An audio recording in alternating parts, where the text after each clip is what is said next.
নমস্কার বন্ধুগণ, Arogyam health care পুরুলিয়ার তরফ থেকে আজকে আপনাকে আবার আমি স্বাগত জানাই। আমি doctor Pankaj Singhania, MD DM endocrinology.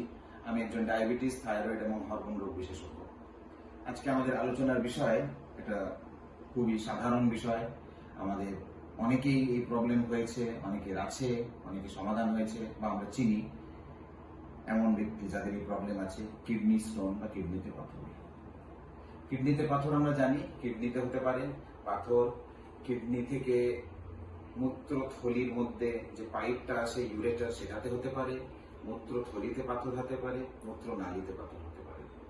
এবং এই সমস্ত জায়গায় পাথর হলে সাধারণত পেশেন্ট হঠাৎ করে পেট ব্যথা, কিংবা পেচ্ছাপে জ্বালা, কিংবা পেচ্ছাপে রক্ত, কিংবা হঠাৎ করে পেচ্ছাপ আটকে যাওয়ার সমস্যা নিয়ে আসতে পারে আমাদের কাছে। কিডনিতে পাথর বেশিরভাগ ক্ষেত্রে ইউরোলজিস্ট বা ইউরোসার্জনরা বা আমাদের সার্জন ভাই বন্ধুরা দেখেন, কলিগরা দেখেন। কিন্তু আজকে যে বিষয়টা আমি আজ আলোচনা করব সেটা হলো বারবার কিডনিতে পাথর হওয়া, দুটো কিডনিতেই পাথর হওয়া। পরিবারে একাধিক লোকের যদি কিডনিতে পাথর থাকে, তাহলে কি এটা অতি সাধারণ একটা কিডনির পাথর?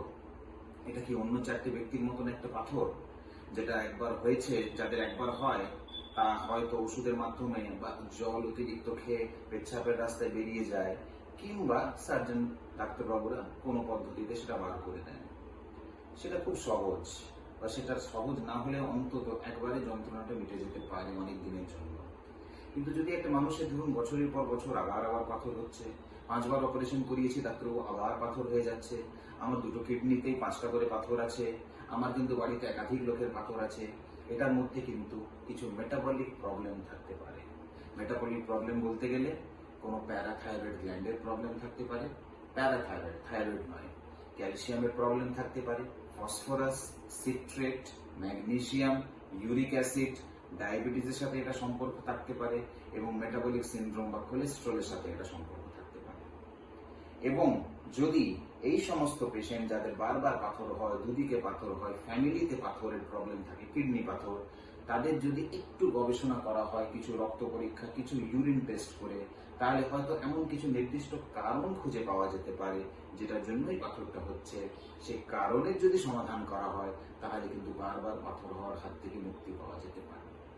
কারণ যদি বারবার পাথর হয়, সে চিকিৎসা একটা যন্ত্রণাদায়ক, সে চিকিৎসার একটা খরচ আছে, এবং সব করা সত্ত্বেও বারবার পাথর হলে কিডনি দুটো নষ্ট হয়ে যেতে পারে, সিকেডি বা ক্রনিক কিডনি ডিজিজ হয়ে যেতে পারে, যেটার জন্য ভবিষ্যতে ডায়ালিসিস বা অন্য প্রবলেম হতে পারে।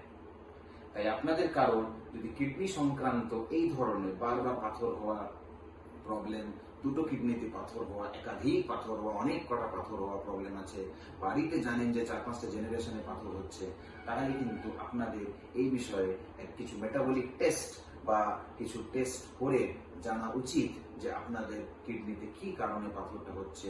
তার চিকিৎসা করে আমরা কিন্তু এর সমাধান করতে পারি। ধন্যবাদ।